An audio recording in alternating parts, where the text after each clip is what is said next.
Bom, estamos mais uma vez aqui reunidos, ajuntados. Nós já lemos a palavra do Senhor, cantamos, oramos e agora nós vamos ouvir a voz do nosso Deus.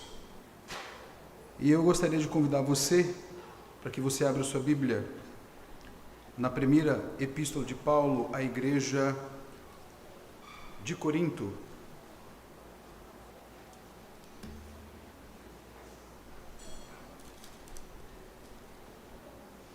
Hoje eu vou estar pregando sobre a ceia do Senhor, uma dádiva renovada da graça de Deus. Algo que nós estudamos lá no nosso retiro.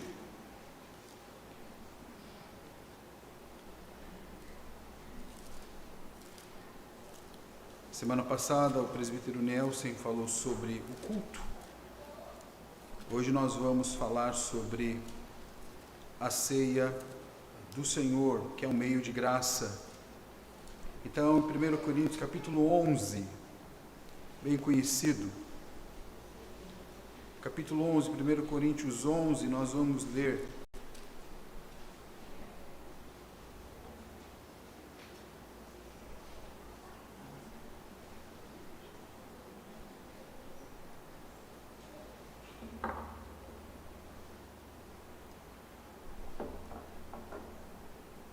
Vamos fazer uma leitura alternada desse texto.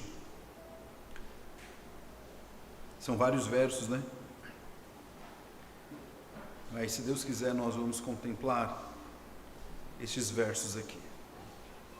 Então, eu vou ler os ímpares do 17 ao 34. 1 Coríntios 11, do 17 ao 34. Amém? Todos abriram a palavra do nosso Deus? Então diz assim: nisto, porém, que vos escrevo, não vos louvo, porquanto vos ajuntais não para melhor, e sim para pior.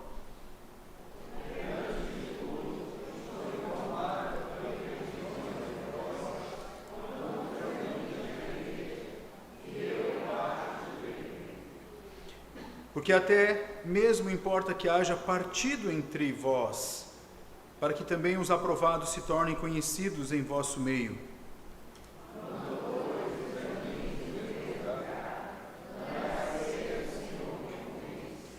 Porque ao comerdes, cada um toma antecipadamente a sua própria ceia, ou a sua própria refeição, e há quem tenha fome, ao passo que há também quem se embriague.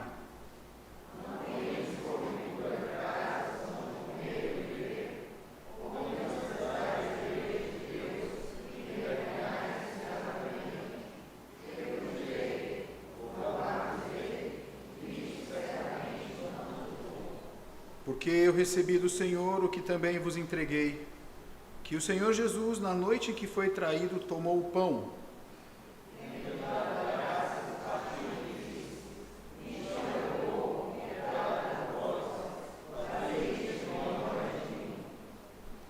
Por semelhante modo, depois de haver ceado, tomou também o cálice, dizendo: este cálice é a nova aliança no meu sangue. Fazei isto todas as vezes que o beberdes em memória de mim.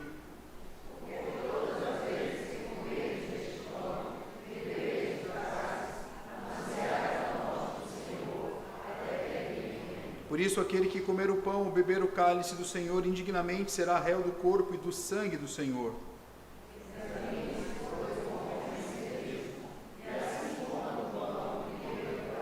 Pois quem come e bebe sem discernir o corpo, come e bebe juízo para si.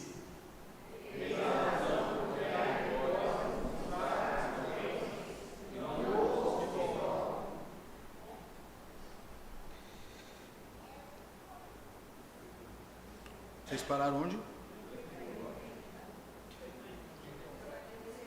Porque se nós julgássemos a nós mesmos, não seríamos julgados?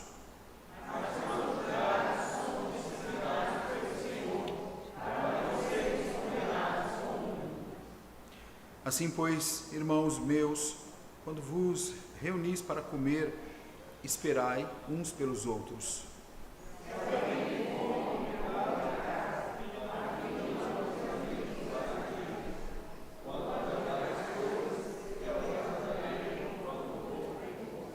Vamos orar. Senhor, acabamos de ler esta porção da Tua Palavra.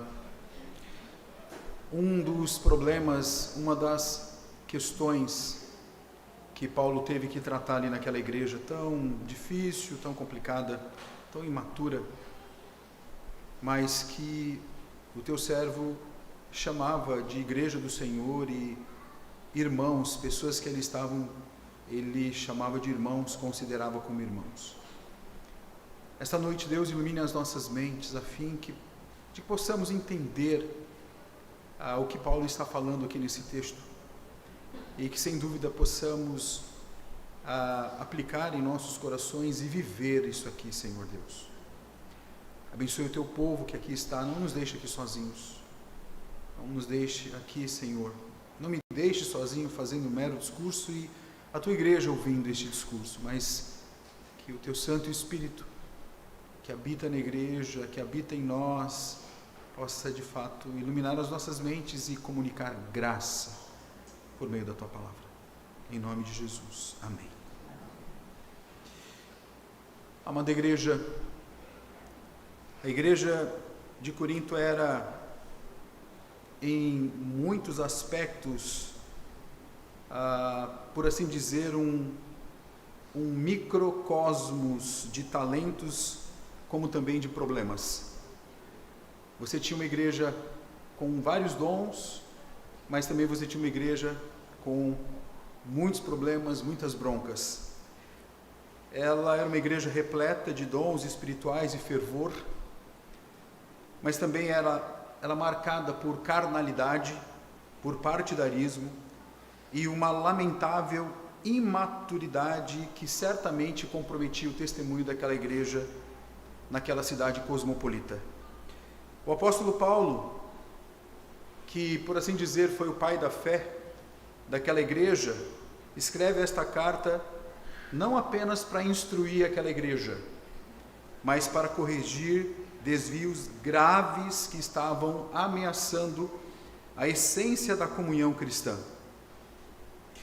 Nesse contexto, um dos problemas mais sérios que estava acontecendo na igreja de Corinto era a profanação da ceia do Senhor. Nós acabamos de ler esse texto, e se você leu de forma atenciosa, você vê que o apóstolo Paulo, inspirado pelo Espírito Santo de Deus, ele inclusive chega a nos dizer, que nós vamos ver esta noite, que quem participa de qualquer forma, ou quem não leva a sério o corpo de Cristo e o sangue de Cristo, até mesmo fica fragilizado, podendo chegar até a morte. É isso que o texto vai nos dizer, meus irmãos. Então, o que deveria ser um ápice da comunhão com Cristo e com os irmãos, ali, aquela igreja havia se tornado uma igreja carnal, com ocasião para divisões, humilhação e egoísmo. Cada um aqui pensava em si mesmo. Esse texto aqui de 1 Coríntios 11, do 17 ao 34, não é, portanto, uma introdução à ceia. Não. Por que não é uma introdução à ceia? Porque nós vamos ver que nos sinóticos, Mateus, Marcos e Lucas, você já tem a ceia do Senhor ali registrada. Somente nos sinóticos e aqui em 1 Coríntios é que nós vamos então ter a ceia aparecendo em uma das epístolas, meus irmãos. Então eu disse que esta ceia revelada aqui, registrada pelo apóstolo Paulo, não é uma introdução, mas uma repreensão severa e uma recondução ao significado original e sagrado da ceia do Senhor, porque a ceia do Senhor que está posta aqui agora, para que daqui a pouco juntos participemos, ela é um meio de graça. Amém? Ou seja, Jesus morreu, nos perdoou na sexta, ressuscitou no domingo, nos dando vida eterna, mas enquanto nós não temos esta vida eterna de forma plena e completa, Ele nos deixou benefícios. Ler a Bíblia e meditar na Bíblia é um benefício, é um meio de graça. Orar ao Senhor, tanto publicamente quanto privativamente, é também um outro benefício, é um meio de graça. Participar da ceia do Senhor não é só um memorial, vamos aqui recordar da morte e da ressurreição do Redentor. Não, é também um benefício onde Deus nos alimenta espiritualmente. Então Paulo está aqui repreendendo aquela igreja. Paulo busca restaurar a reverência e o propósito divino deste meio de graça que o Senhor Jesus nos deixou. Como eu disse, a ceia é registrada nos sinóticos, Mateus, Marcos e Lucas, e só vai aparecer nesta primeira epístola escrita pelo apóstolo Paulo. Essa noite eu quero dividir esse texto aqui da seguinte maneira: dos versos 17 ao 22, nós vamos ver um diagnóstico de um problema grave, que você vai ter divisões e desprezo, do verso 17 ao 22. Depois, nós vamos ver, do verso 23 ao 26, a instrução divina. Então, nós vamos ter a origem e o significado da ceia. Paulo vai dizer que ele não recebeu dele mesmo, mas ele recebeu do Senhor.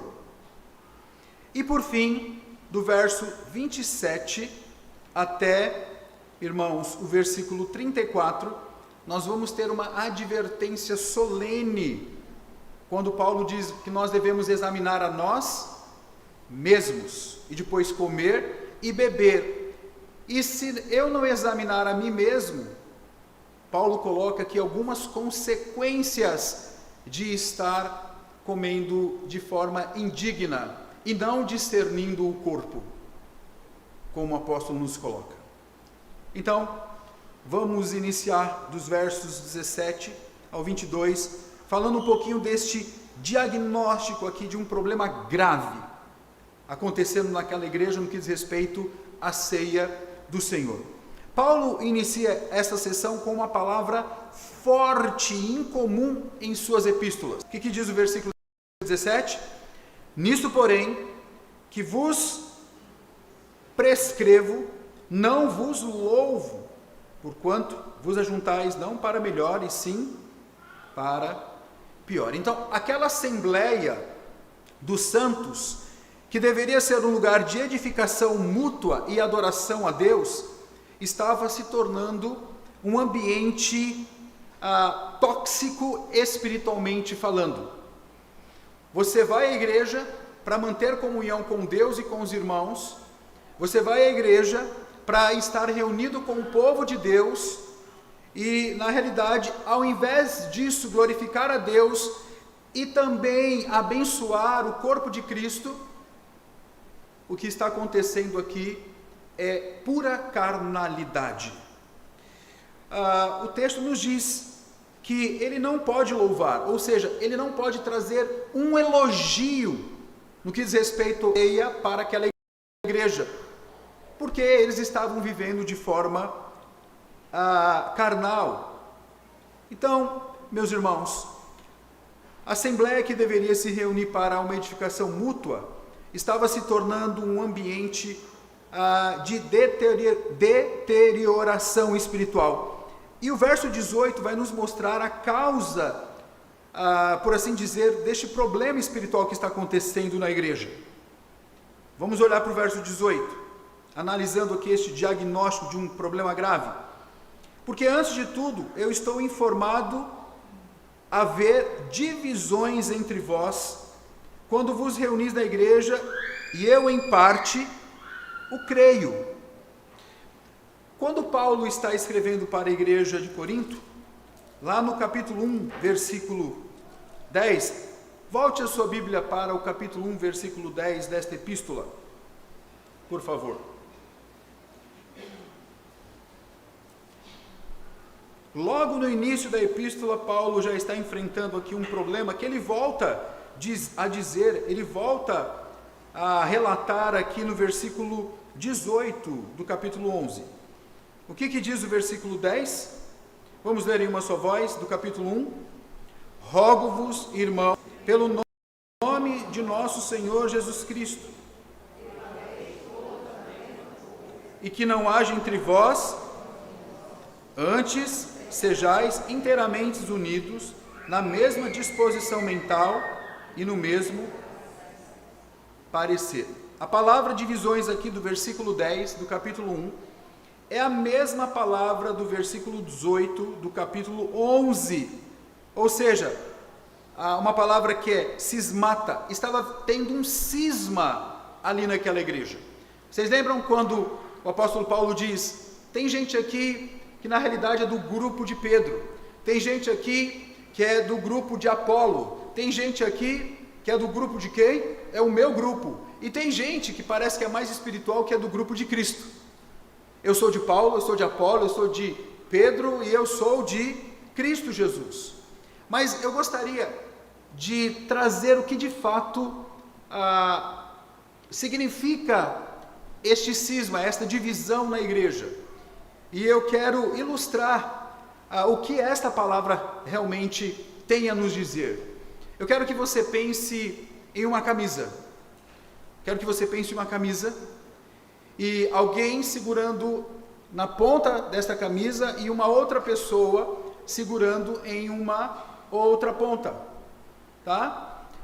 Então você tem alguém segurando na ponta da camisa e uma outra pessoa na outra ponta, e as duas na realidade andando em sentido contrário e rasgando essa camisa. Então este é o sentido aqui da palavra. As divisões eram tão intensas aqui, uma igreja tão problemática, que aquela camisa bonitinha que você coloca, fica realmente bem vistoso, aquela camisa novinha, toda abotoada, ela simplesmente se rasga totalmente, de cima a baixo, e aquilo que era uma camisa, por assim dizer, bem aparentada, ela agora é algo rasgado. Então, quando Paulo nos diz, porque antes de tudo estou informado haver divisões entre vós quando vos reunis na igreja, e eu em parte o creio, porque esse homem, por que ele diz, porque eu em parte o creio? Porque se você ler toda a epístola de Paulo para aquela igreja, ele está respondendo várias broncas que aquela igreja está passando. Uma das broncas, um dos problemas, é que, por exemplo, o filho, ele está dormindo com a esposa do pai, para você ver como era aquela igreja. E Paulo diz, repreende este homem, disciplina este homem, se ele não o ouvir vocês, que ele seja expulso do meio de vós, porque isso não pode acontecer dentro ou no meio do corpo de Cristo.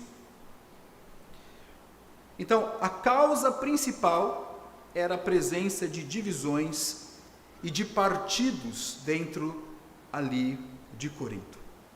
O contexto aqui histórico é importante a gente entender, para a gente ver esse diagnóstico aqui desta igreja. Então, o contexto histórico é crucial para a gente compreender aqui o problema. A ceia do Senhor, a celebração da ceia do Senhor na igreja primitiva, estava frequentemente associada a uma refeição comunitária. Não era como nós vamos fazer aqui hoje. Eles se reuniam na festa chamada Festa Ágape ou Agapau, que era a festa do amor. E a intenção era promover a fraternidade e o cuidado mútuo. Em Corinto, porém, essa prática foi totalmente corrompida. O que estava acontecendo ali? Os membros mais ricos, os membros mais abastados, que não precisavam, por exemplo, trabalhar até tarde, chegavam primeiro, iniciavam a refeição, sem esperar pelos mais necessitados, pelos mais pobres, que muitas vezes eram até mesmo escravos ou trabalhadores diaristas. Isso é tão grave, irmãos, que o apóstolo Paulo, então, no versículo 19, ele chega a nos dizer o seguinte: porque até mesmo importa que haja partido entre vós. Olha aí, primeiro Paulo diz no versículo 17 que não está louvando a atitude daqueles irmãos, porque está tendo divisão ali. E no versículo 19 ele diz, porque até mesmo importa que haja partido entre vós, para que também os aprovados se tornem conhecidos em vosso meio. O versículo 19 é um diagnóstico de quem é de fato aprovado. O que Paulo quer dizer com isso aqui? Paulo está se referindo aqui com aquilo que nós chamamos da igreja visível e da igreja invisível. Por quê, irmãos? Por meio de uma festa coletiva do amor, os corações estavam sendo revelados aqui em atitudes concretas. O que Paulo está dizendo no versículo 19 é o seguinte: olha, na realidade, tem algumas coisas ruins que acabam revelando quem de fato são as pessoas. É na provação, é na confusão, é no conflito que a gente conhece as pessoas. É como eles estivessem dizendo assim: por meio dessas divisões, por meio de tudo isso que a igreja de Corinto está passando, nós vamos ter aqueles que são aprovados, ou seja, nós vamos saber quem de fato é crente, quem de fato faz parte da igreja invisível, porque aqui nós temos uma igreja visível. Eu estou olhando para todos vocês aqui na igreja, e nós temos aqui também os presbíteros. Nós somos a igreja visível do Senhor. Estou vendo vocês, mas nem todos que aqui estão fazem parte da igreja invisível.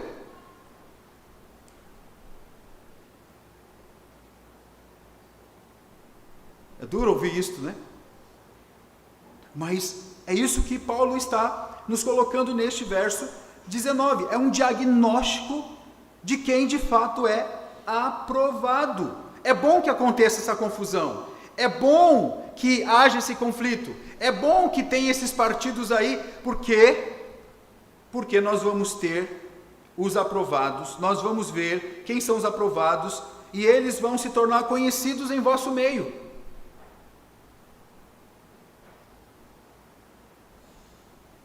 Na realidade, irmãos, é numa grande confusão, num grande conflito que as pessoas se revelam, né?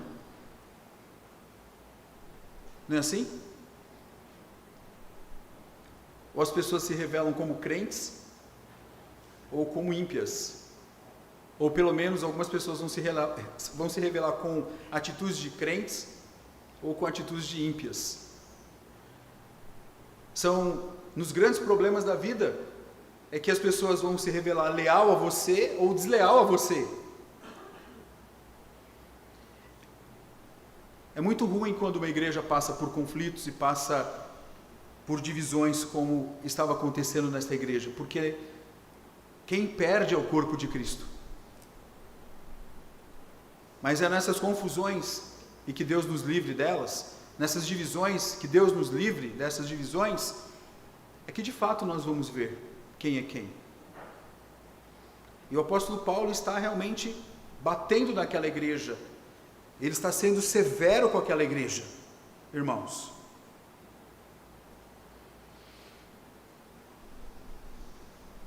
E o resultado era uma cena vergonhosa.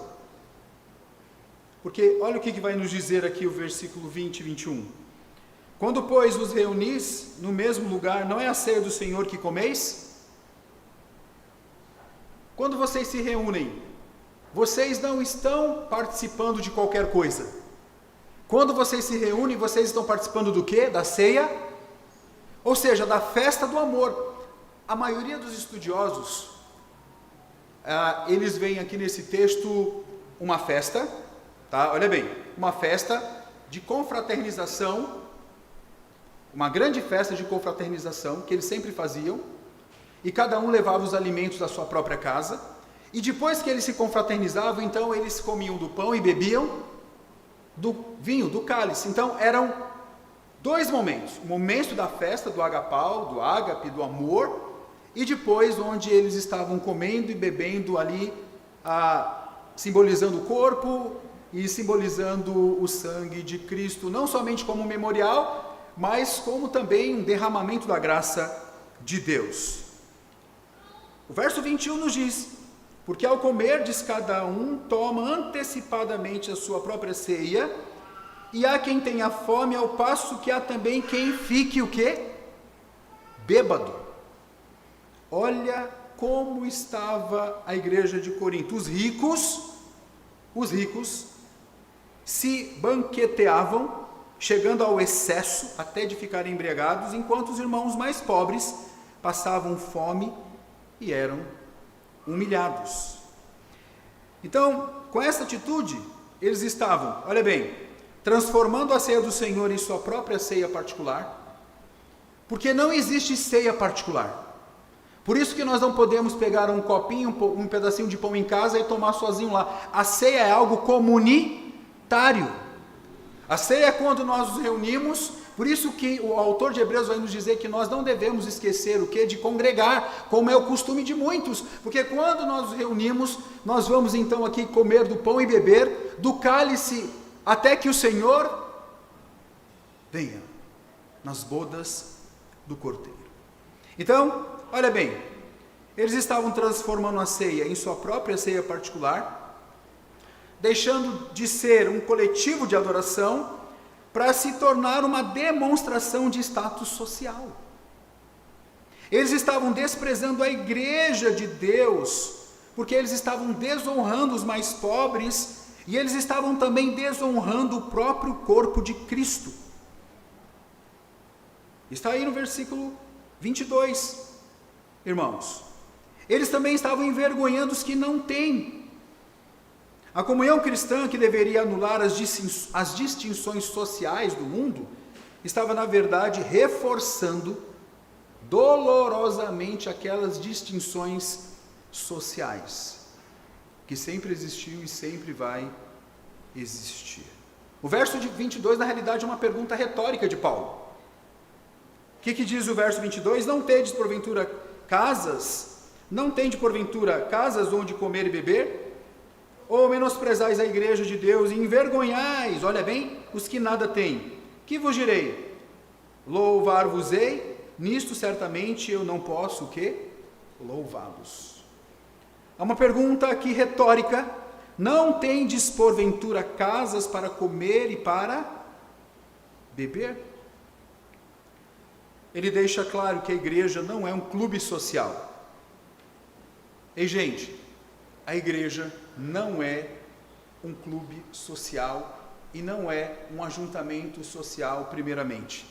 A igreja é o ajuntamento do povo de Deus, em nome de Jesus.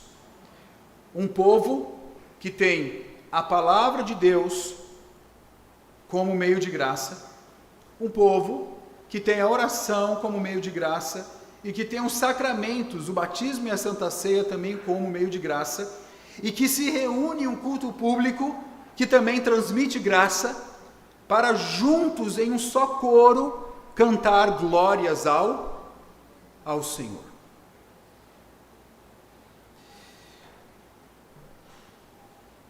Infelizmente, aquela igreja estava sendo mais um ajuntamento social, ou um salão de banquetes, ao invés de ser a casa de Deus, um lugar de amor fraternal.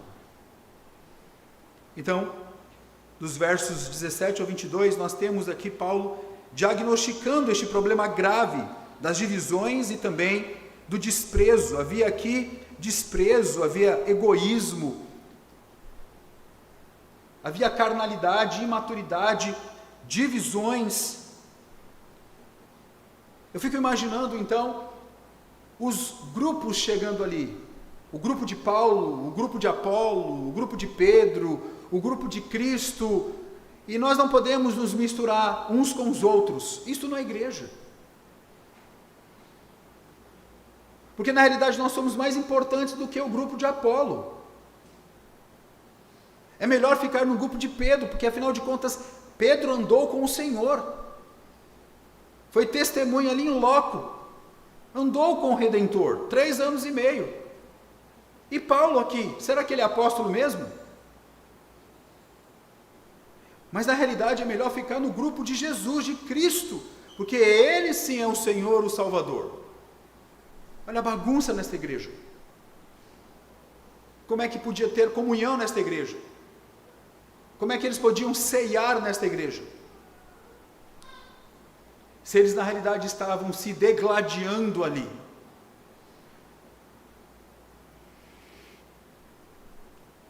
Então, o apóstolo Paulo vai começar a instruir como é que eles devem fazer. Isso está do verso 23 ao 26, que é a instrução divina, onde nós temos a origem e o significado da ceia do Senhor. Então, para corrigir a prática errada, Paulo não recorre à sua própria autoridade, mas ele recorre à autoridade máxima, porque ele poderia dizer assim: eu, Paulo, eu vou escrever aqui sobre a ceia do Senhor. O Espírito Santo de Deus está me inspirando e eu vou registrar aqui. Mas ele recorre a quem? A autoridade máxima, a do próprio Senhor Jesus. O que o texto nos diz? Porque eu recebi do Senhor o que também vos entreguei. Esta passagem aqui, irmãos, registros mais antigos da instituição da ceia, e sua origem divina confere-lhe um peso e uma santidade inquestionáveis aqui.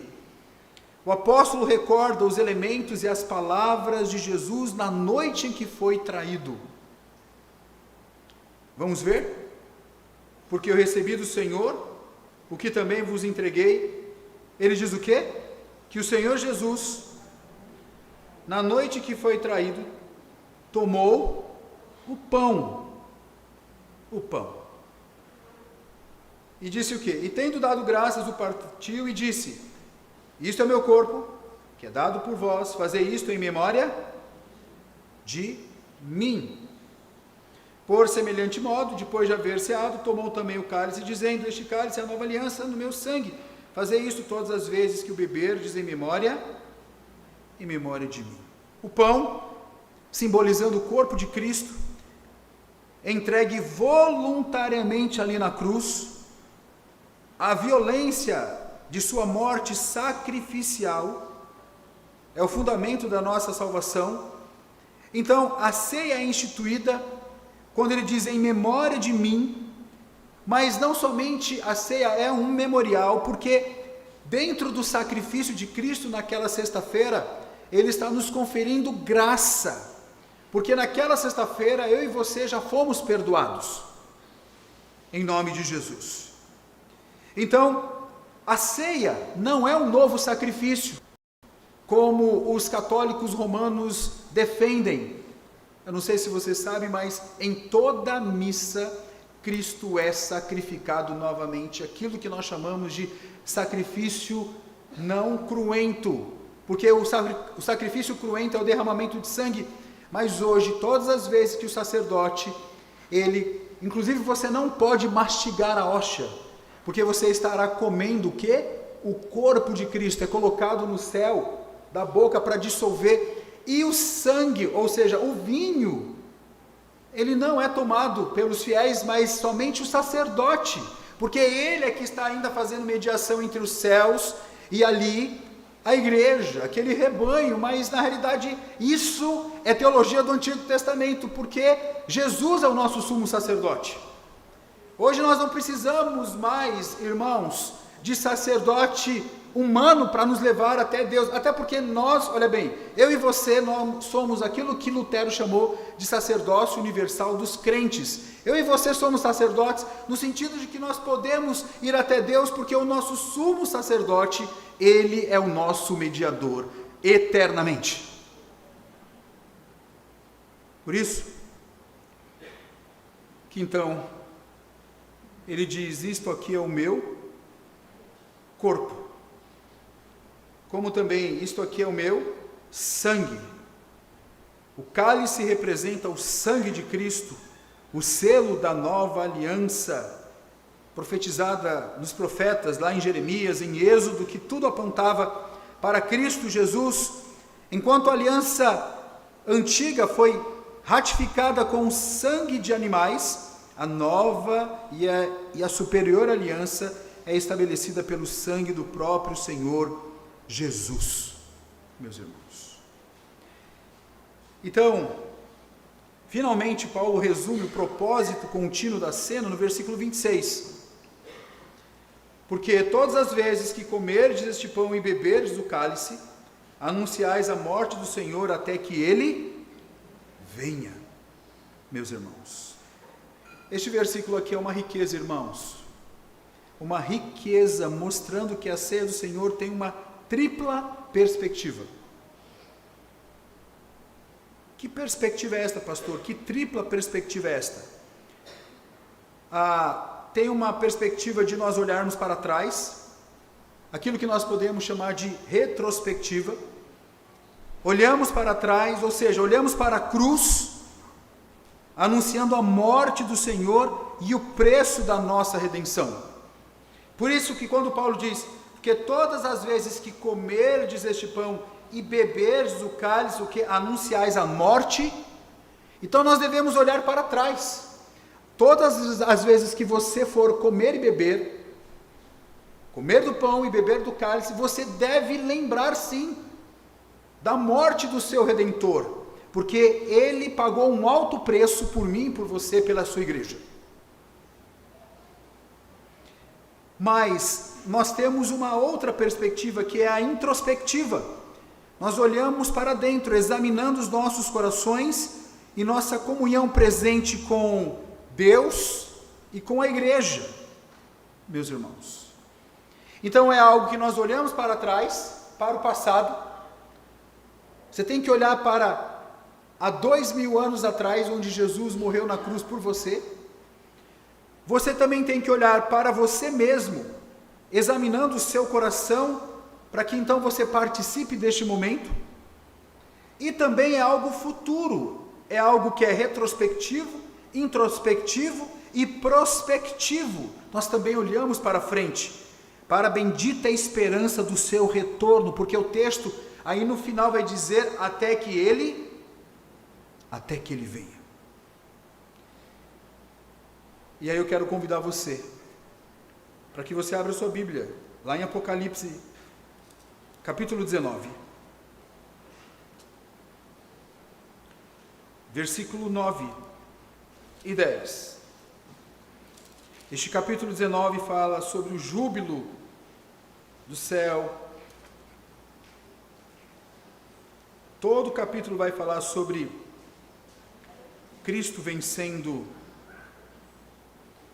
a besta e os falsos profetas, mas ele vai nos colocar no versículo 9 do capítulo 19, assim. O que o texto vai nos dizer lá em Apocalipse? Todos juntos. Então, me falou o anjo, escreve, bem-aventurados aqueles que são chamados à ceia das bodas do Cordeiro. E acrescentou, são estas as verdadeiras palavras de Deus. Amém? O que seria estas bodas do Cordeiro? Eu não sei se vocês já prestaram atenção, todas as vezes que eu estou ministrando aqui a ceia, eu digo que hoje nós fazemos em parte aquilo que nós vamos fazer de forma plena, quando nós estivermos nas bodas do nosso Senhor. Ou seja, olha bem, o noivo, que é o Senhor Jesus, vai buscar a sua noiva, que somos nós, meus irmãos. E neste dia, aquilo que por assim dizer é em parte, nós vamos fazer de forma completa e plena, porque vamos ter comunhão com o nosso Deus presencialmente. Não será mais por meio de um pão, por meio de um vinho, não será mais por meio aqui desta mesa que está tão belamente posta aqui, mas será face a face. Você então ficará com o Redentor por toda a eternidade no local chamado Novos Céus e Nova Terra. Ou seja, aquilo que já aconteceu quando fomos salvos, nós já fomos unidos com Cristo, isto realmente ganhará o triunfo final, quando Jesus então vencer todos os principados e potestades no Armagedon, e o diabo com as suas hostes serão lançados no lago de fogo, conjuntamente com os ímpios que não entregaram suas vidas a Jesus. Mas quanto ao povo de Deus, não, nós estaremos nas bodas do Cordeiro eternamente, e ele dirá para mim e para você, pode entrar, entre, pode entrar, filho bendito, filha bendita, no reino do meu Pai.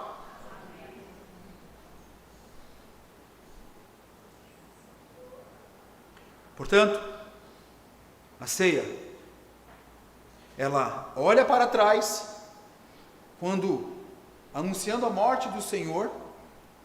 Ela é algo presente, porque quando você come e bebe, você tem que pensar sobre o seu coração, sobre a sua comunhão com Deus e com a igreja, mas também ela aponta para o futuro, para as bodas do Cordeiro até que ele venha.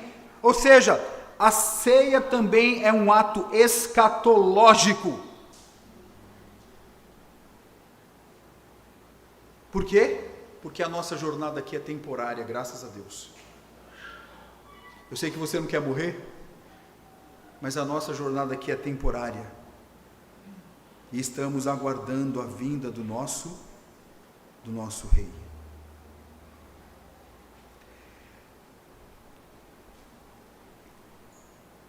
Então, irmãos, o apóstolo Paulo vai fazer uma advertência solene dos versos 27 ao 34, uma advertência para aquela igreja, para que então eles possam ceiar de forma correta. Então ele vai nos dizer assim, a partir do versículo 27, por isso, aquele que comer o pão ou beber o cálice do Senhor indignamente será réu do próprio corpo e do sangue do Senhor. Então, com o significado da ceia aqui restabelecido, Paulo adverte sobre o perigo de participar da ceia de qualquer forma ou de forma inadequada. Participar indignamente. O que significa isto? O que significa participar indignamente da ceia do Senhor? Bom, não se refere, eu vou primeiramente dizer o que não é. Não se refere à nossa condição de pecadores salvos pela graça. Porque você que está aqui esta noite, você é um pecador salvo pela graça. Nenhum de nós é em si mesmo digno da mesa do Senhor. Sabia disso? Ninguém que está aqui esta noite, e você que está em sua casa, ninguém é digno de estar aqui, comendo do pão e bebendo do cálice. O termo indignamente refere-se à maneira de participar com um coração irreverente, egoísta, em pecado não confessado, em divisão, como o texto vai nos dizer no versículo 18, exatamente como eles estavam vivendo ali a igreja de Corinto. Eles estavam, na realidade, tratando aquele momento como algo trivial, não como um meio de graça, mas eles estavam ofendendo o Senhor. Então Paulo diz, todo aquele que comer e beber o cálice indignamente será réu, ou seja, culpado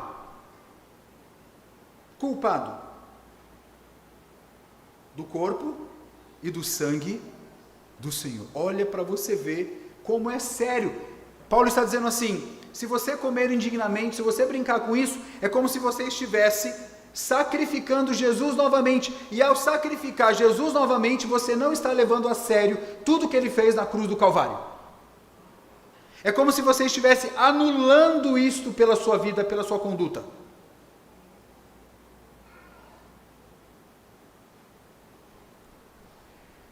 E qual é a solução preventiva para este perigo de não participar indignamente? Está no versículo 28. Examine-se, pois, um homem a si mesmo, e diz o que, queridos? E assim, coma do pão e beba do cálice. Antes de participar, cada crente tem a responsabilidade pessoal de avaliar o seu relacionamento com Deus. Como está o seu relacionamento com Deus? Você anda confessando os seus pecados diante do Senhor? Você deve avaliar o seu relacionamento com os irmãos. Você tem alguém intrigado? Hein? Como é que está o seu coração? Você deve refletir sobre o significado do sacrifício de Cristo. Cristo pagou um alto preço por você, meu irmão, minha irmã. Eis que foi pago um alto preço, lembram? Foi pago um alto preço. Então o texto nos diz: examine-se, olhe para dentro, tente sondar, prescrute, porque isso aqui é sério, não é brincadeira. Mas depois que você fizer isso, então o texto vai dizer: coma e beba.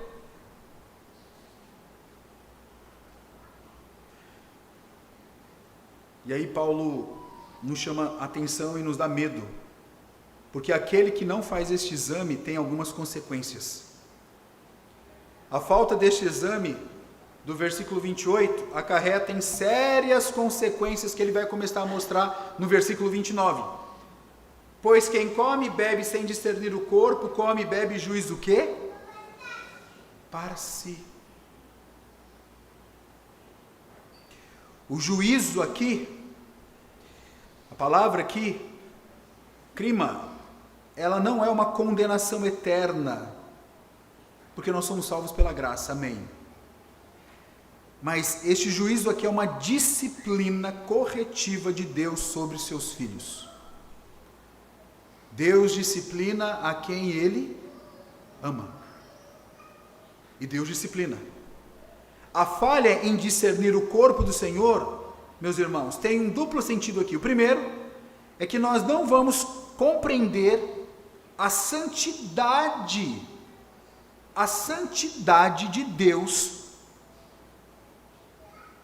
representados aqui, tanto no pão quanto no vinho. O pão continua sendo pão, o vinho continua sendo vinho, mas nós cremos, nós reformados acreditamos que Jesus se faz presente espiritualmente nestes elementos, por isso que você é alimentado espiritualmente.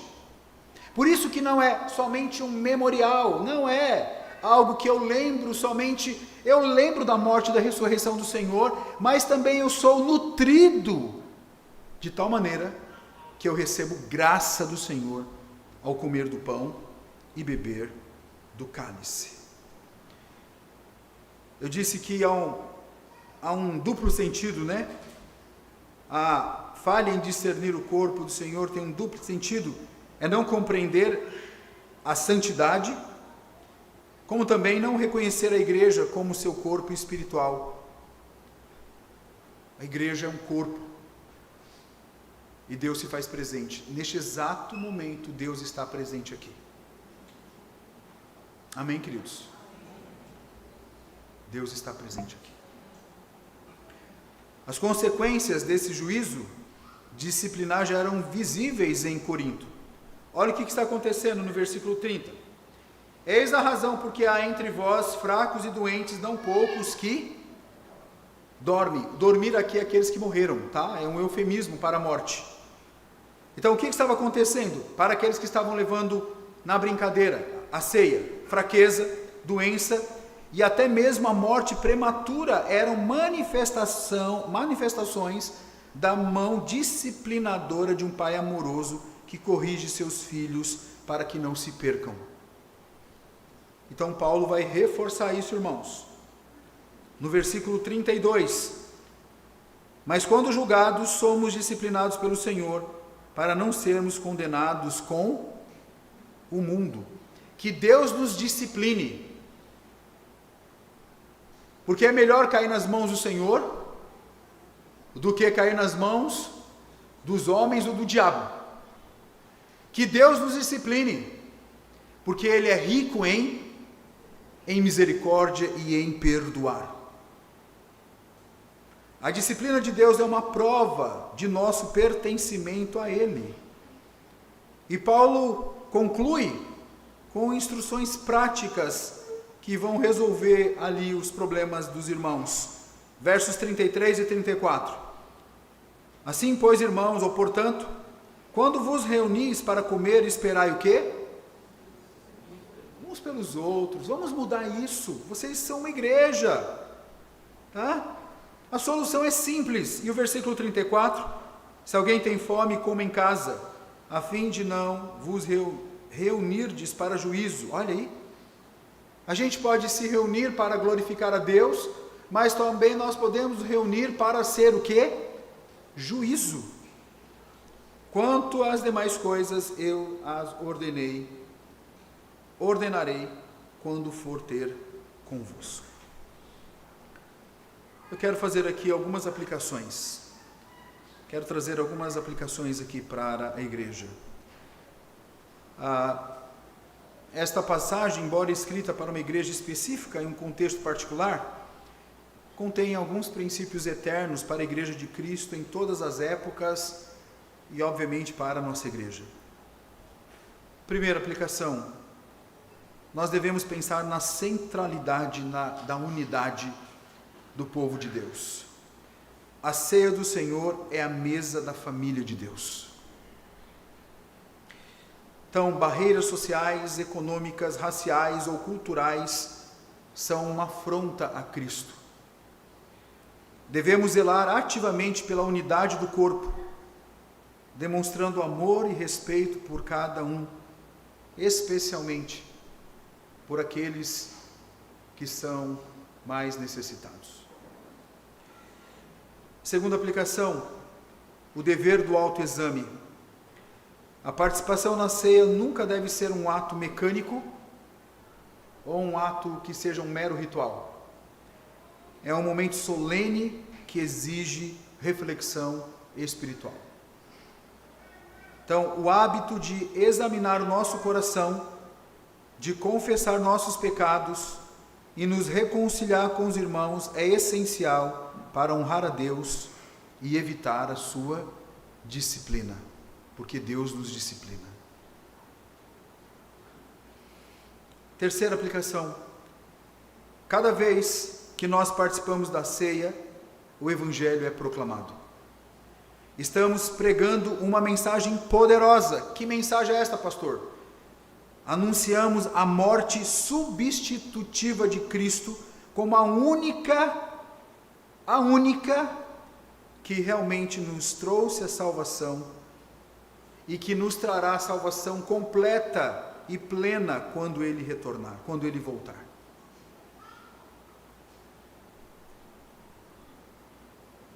A quarta aplicação é que nós devemos ter reverência pela santidade de Deus.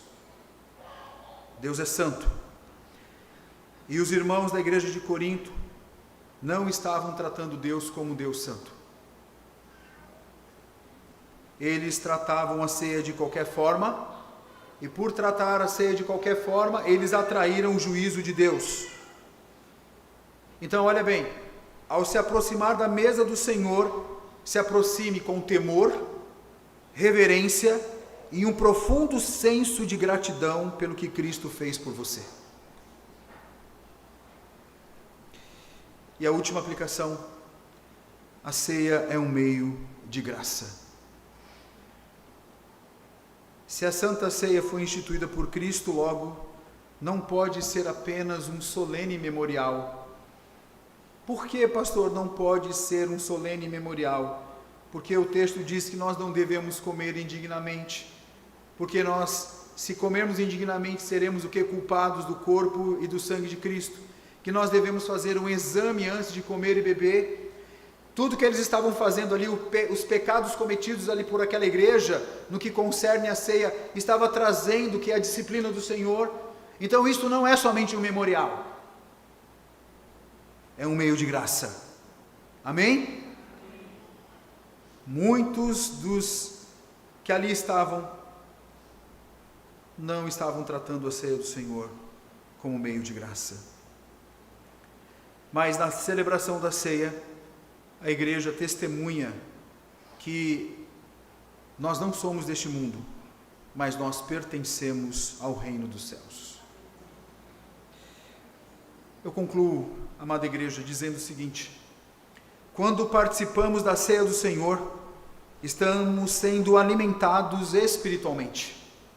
Embora o pão e o vinho permaneçam pão e vinho, e não sejam transformados no corpo e sangue de Cristo literalmente, Paulo ainda fala de uma refeição, de uma participação do corpo e do sangue de Cristo. Ou seja, não é apenas um lembrete da graça, é uma dádiva renovada da graça. Irmãos, a ceia do Senhor é mais do que um esforço para lembrá-lo com reverência, é antes de tudo um momento em que Cristo se aproxima de nós com a sua graça maravilhosa. A direção primária é do céu para a terra, não da terra para o céu. Ou seja, assim como Jesus deixou a sua glória e se encarnou para nos salvar, quando nós participamos da ceia, Jesus se faz presente espiritualmente nos elementos usados, e isso nós temos mais um movimento da graça de Deus, em nome de Jesus. Que Deus muito lhe abençoe, nos abençoe, e quando nós nos aproximarmos da ceia, da mesa do Senhor, que possamos saber que estamos sendo alimentados espiritualmente. Amém. Baixe sua cabeça e vamos orar.